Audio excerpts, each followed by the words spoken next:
नमस्कार, आप सभी का स्वागत है अग्रवाल क्लासेस में। मैं रचना अग्रवाल आप सभी को वेलकम करती हूँ। आज का जो टॉपिक है वो है management by objectives. My dear students, मैं बिजनेस मैनेजमेंट के ऑलरेडी बहुत सारे टॉपिक्स के ऊपर वीडियोस बना चुकी हूँ। आप उनको जरूर देखिएगा। It can be helpful for your revision also and for a strong base for your further studies also.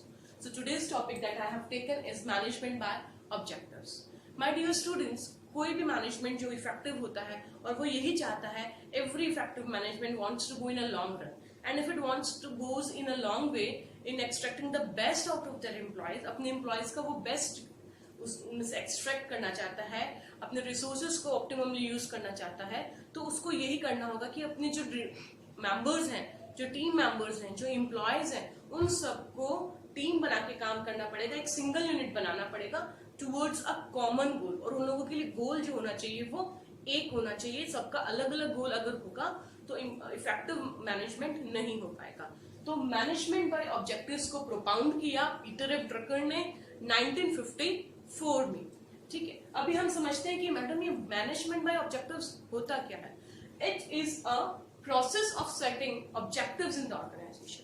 MBO जो होता है ऑर्गेनाइजेशन के ऑब्जेक्टिव्स, जो गोल्स होते हैं, जो टारगेट्स होते हैं, जो एम्स होते हैं, उनको सेटिंग से रिलेटेड है।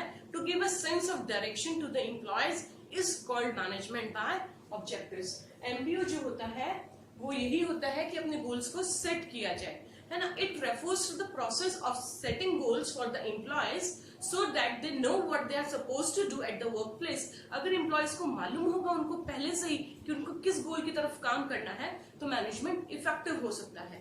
मैनेजमेंट बाय ऑब्जेक्टिव्स जो होता है वो हर एक एम्प्लॉय के रोल और रिस्पॉन्सिबिलिटी को डिफाइन करता है and help them check out their future course of action, कि उनको आगे क्या काम करना है ऑर्गेनाइजेशन में, वो उनको प्री डिफाइंड किया जाता है कि किस गोल की तरफ, किस डायरेक्शन में एम्प्लॉयज को जाना है।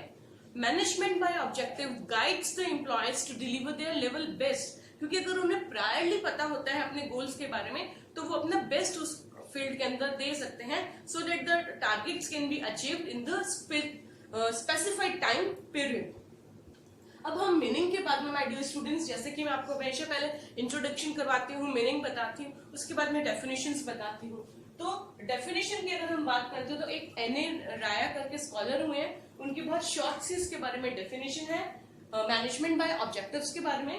The management bye result is the objective is the result oriented philosophy which emphasis on the achievement, जो गोल्स को अचीव करने के लिए और रिजल्ट्स को अचीव करने के ऊपर फोकस करती है। बाकी आप लोग राजस्थान बोर्ड की ये जो बुक है इसके अंदर 2-3 डेफिनेशंस जो है ऑलरेडी डिस्क्राइब्ड है, आप वो भी रेफर कर सकते हैं। जैसे कि ऑरेन यूरिस की एक डेफिनेशन इसके अंदर डिस्क्राइब्ड है जो मैं आपके लिए रीड करना चाहती हूँ, ताकि अगर आप मेरे वीडियो से नोट्स बना रहे हो तो it can be helpful for you. Fundamentally management by objective is a simple concept. It is guided और path directed work, performance and achievement by the desired results. इसमें आप लोगों को और भी बहुत सारी डेफिनेशंस मिल जाएगी अपने एग्जाम पॉइंट ऑफ व्यू से लिखने के लिए। ये आरबीएससी की जो बुक होती है वो है। तो my dear students, management by objective की डेफिनेशन से हमें यही समझ में आया कि ये एक मॉडल होता है मैनेजमेंट का, जो एम्प्लॉयज की परफॉर्मेंस को, ऑर्गेनाइजेशन के गोल्स को अचीव करने के लिए पहले से ही क्लियरली डिफाइन करता है एम्प्लॉयज के माइंड में, employees along with the management. According to this theory, goal setting और एक्शन जो है उनसे पार्टिसिपेशन जो है एम्प्लॉयज का वो बहुत अच्छा हो जाता है। ये जो मैंने आपको बताया कि पीटर एफ ड्रकर ने 1954 के अंदर इसको सबसे पहले डिक्लेयर किया था। मैनेजमेंट गुरु के नाम से हम जिन्हें जानते हैं पीटर एफ ड्रकर, और उनकी बुक का जो नाम है वो है द प्रैक्टिस ऑफ मैनेजमेंट। उन्होंने अपनी बुक के अंदर इस टर्म को सबसे पहले यूज किया और उससे रिलेटेड कुछ बातें आप लोगों के साथ में जो कही मैं शेयर करना चाहती हूँ कि उन्होंने जो कुछ इसके अंदर शेयर किया वो यही कहा था कि ऑब्जेक्टिव्स जो होते हैं ऑर्गेनाइजेशन के लिए अंदर, जो objectives are laid out with the help of employees. Objectives जो ऑर्गेनाइजेशन एम्प्लॉयज की हेल्प से लिया जाता है ताकि जो चैलेंजिंग होते हैं ऑब्जेक्टिव्स बट वो अचीवेबल भी हो जाते हैं। एम्प्लॉयज जो होते हैं वो डेली फीडबैक रिसीव करते हैं मैनेजमेंट से कि उन्होंने जो काम कर रखा है कैसा किया है।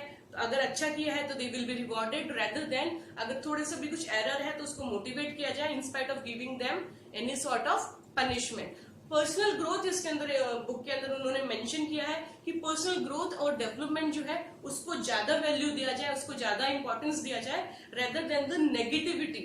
किसी भी तरीके की नेगेटिविटी ऑर्गेनाइजेशन में नहीं होनी चाहिए, otherwise reaching to the objective जो होता है वो थोड़ा सा डिफिकल्ट हो जाता है। मैनेजमेंट गुरु जो है पीटर एफ ड्रकर, उन्होंने एमबीओ को कहा है कि it is like as a remedy है, ये एक एज ए टूल यूज किया जा सकता है मैनेजमेंट के ऑब्जेक्टिव्स को अटेन करने के लिए। ये ऑर्गेनाइजेशन को एक प्रोसेस देता है। The success of MBO is dependent on the support from top management because it clearly outlines the objectives. Objectives employee को कौन क्लियर करता है?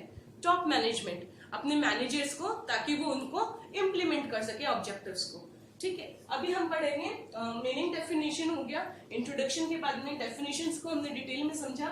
पीटर एफ ड्रकर की बुक के कुछ पॉइंट्स जो थे मैंने आपको थोड़ा सा बताया। अभी हम जो कर रहे हैं एमबीओ इन प्रैक्टिस। एमबीओ जो है उसको प्रैक्टिस में लाने के लिए जो 5 स्टेप्स उन्होंने बताए हैं वो अभी मैं आपके साथ में डिस्कशन करने वाली हूँ। That management by objectives outlines 5 steps. इनको 5 स्टेप्स में बताया गया है that organisation should use to put the management techniques into practice. तो ये जो 5 स्टेप्स है उसमें जो फर्स्ट स्टेप है वो है डिटरमाइन और रिवाइज द ऑर्गेनाइजेशनल ऑब्जेक्टिव्स। जो भी ऑर्गेनाइजेशन के ऑब्जेक्टिव्स होते हैं उनको प्रॉपर्ली डिटरमाइन किया जाए, डिफाइन किया जाए, क्लियर किया जाए और टाइम टू टाइम रिवाइज किया जाए to the entire firm, entire company, हर एक एम्प्लॉय को, so that it gives the broad view to every person, ताकि वो उस चीज को मिशन और विजन के रूप में लेकर के चल सके। उसके बाद में जो सेकेंड स्टेप आता है वो यही आता है कि ऑर्गेनाइजेशन को जो अपने गोल्स है वो प्रॉपरली ट्रांसलेट करने चाहिए अपने एम्प्लॉयज को, उनको डिलीवर करने चाहिए। इसके लिए पीटर एफ ड्रकर ने एक एक्रोनिम बनाया है 5 वर्ड्स का, SMART। स्मार्ट का मतलब है S फॉर स्मार्ट में S का मतलब होता है specific, M for measurable, A for acceptable, R for realistic and time bound. मैं आपसे रिक्वेस्ट करती हूँ कि ये बहुत डिटेल्ड नॉलेज आपको डीप में मैं बता रही हूँ, उनको आप अपने नोट्स में जरूर लिखिए। पीटर एफ ड्रकर ने जो एक्रोनिम यूज की थी SMART, मैंने इसी तरीके से याद किया है। आई होप आप लोग भी इन ट्रिक्स को यूज करेंगे। S stands for specific, M stands for measurable. जो ऑब्जेक्टिव्स होने चाहिए वो स्पेसिफिक होने चाहिए, मेजरेबल होने चाहिए, एक्सेप्टेबल होने चाहिए, रियलिस्टिक होने चाहिए और टाइम बाउंड जरूर होने चाहिए। ये इसके अंदर उन्होंने सेकेंड स्टेप के अंदर बताया है। उसके बाद में जो बताया उन्होंने वो बताया है थर्ड स्टेप।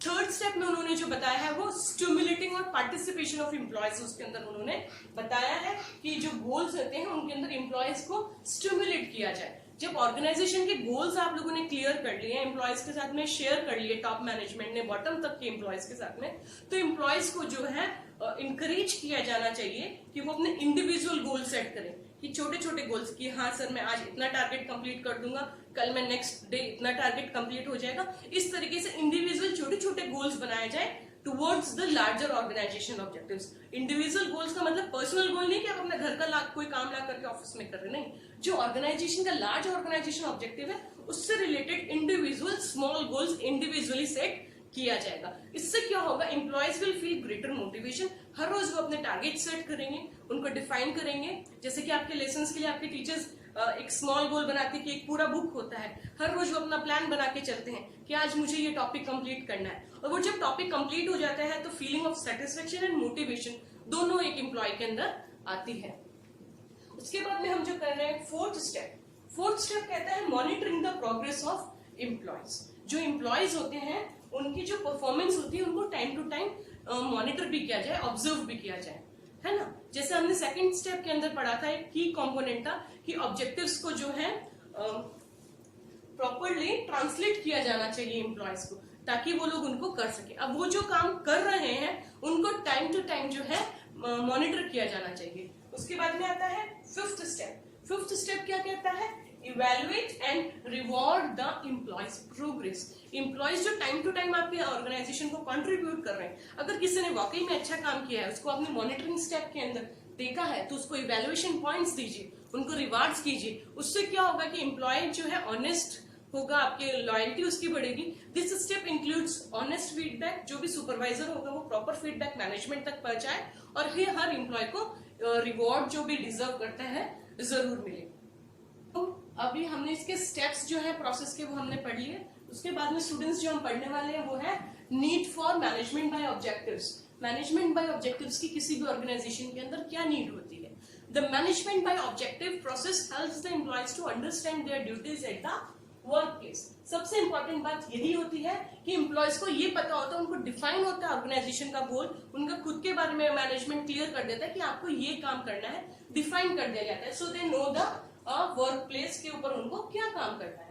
नेक्स्ट जो है उनको ऑब्जेक्टिव्स जो है इस तरीके से डिजाइन किए जाते हैं कि हर एक एम्प्लॉय का इंटरेस्ट को ध्यान में रखा जाता है, स्पेशलाइजेशन को ध्यान रखा जाता है, उसके एजुकेशनल क्वालिफिकेशन को ध्यान रखा जाता है। उससे क्या होता है, एम्प्लॉयज जो होते हैं उनको क्लियर होता है और उनकी एक्सपेक्टेशन जो ऑर्गेनाइजेशन की होती है वो मीट भी कर सकते हैं, क्योंकि it is according to their interest, specialisation and qualification. MBO का जो थर्ड पॉइंट आता है नीड जो है उसकी, वो यही है कि एमबीओ प्रोसेस जो है एम्प्लॉयज को सेटिस्फेक्शन देती है, जिसकी वजह से जो मिसमैच होता है जॉब के अंदर वो नहीं होता है और जो अननेसेसरी कंफ्यूजन है वो नहीं होता है। Then comes the fourth point.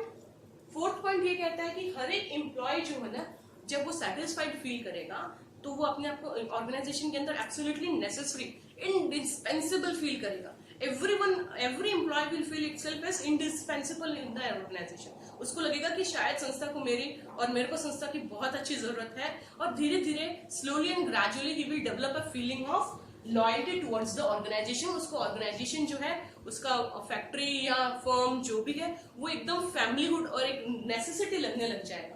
Employees जो है लॉयल फील करने लग जाएंगे, अपना कंट्रीब्यूशन बेस्ट देना की कोशिश करेंगे गोल्स को अचीव करने के लिए, क्योंकि हर एम्प्लॉय का जो है एक इम्पोर्टेंस है ऑर्गेनाइजेशन में। हर एम्प्लॉय जो है उसको एक वर्क प्लेस के अंदर ऑब्जेक्टिव डिफाइन किया गया है। They tend to stick to the organisation for a longer span of time. और एक सेटिस्फाइड एम्प्लॉय जो होगा वो लॉन्गर स्पैन के लिए संस्था के साथ रुक सकता है, और एक जो लॉन्गर रन तक अगर एम्प्लॉय एक ऑर्गेनाइजेशन में रुकता है तो it becomes a precious human resource asset, है ना, और वो और इफेक्टिवली काम कर पाता है, क्योंकि वो एंजॉय करता है ऑर्गेनाइजेशन में काम करने को, तो वो वहां पे जरूर रुकेगा, क्योंकि इसके इंटरेस्ट के अकॉर्डिंग उसके ऑब्जेक्टिव्स को सेट किया गया, उसके ऊपर ऑब्जेक्टिव्स जो है वो बर्डन नहीं है। Then comes the fifth point, effective communication। MBO की इसलिए ही जरूरत होती है कि एमबीओ में आपने ऑब्जेक्टिव्स डिसाइड कर लिया, पर एम्प्लॉयज तक वो इफेक्टिवली कम्युनिकेट जरूर किया जाए। It leads to a positive ambience at the work place. Employees को जो है प्रॉपरली जो है कम्युनिकेट किए जाने चाहिए। देन कम्स की वेल डिफाइंड हायरार्की हो जाती है वर्क प्लेस के ऊपर, उससे ट्रांसपेरेंसी रहती है। जैसे कि एक सुपरवाइजर है किसी भी ऑर्गेनाइजेशन के अंदर, उसको डायरेक्टली किसी से बात करनी तो क्या वो मैनेजिंग डायरेक्टर तक चला जाता है किसी क्वेरी के लिए? नहीं, बिल्कुल नहीं। वो क्या करेगा, एक हायरार्की बनी हुई है, वो सबसे पहले अपने जो जस्ट ऊपर उसके जो बॉस है उससे मिलेगा, और फिर वो जो बॉस है अपने सीनियर को मैसेज कन्वे करेगा। इस तरीके से एक प्रॉपर हायरार्की बनी हुई होती है। तो everyone is clear about their position in the organisation. हर बंदे को पता है कि उसकी क्या पोजीशन है और उसका नेक्स्ट बॉस कौन है, किसको उसको अपनी क्वेरी देनी है। Then comes the seventh one, that the MBO process leads highly motivated and committed employees. Self explanatory है ये पॉइंट, तो आपको विशेष एक्सप्लेनेशन की जरूरत नहीं है।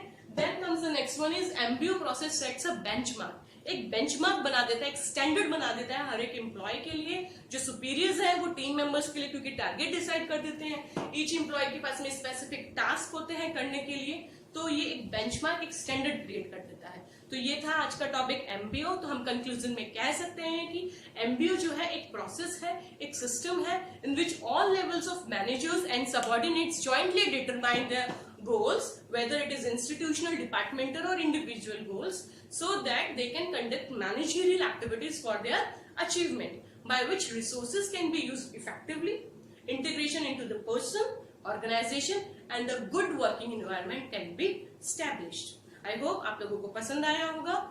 धन्यवाद।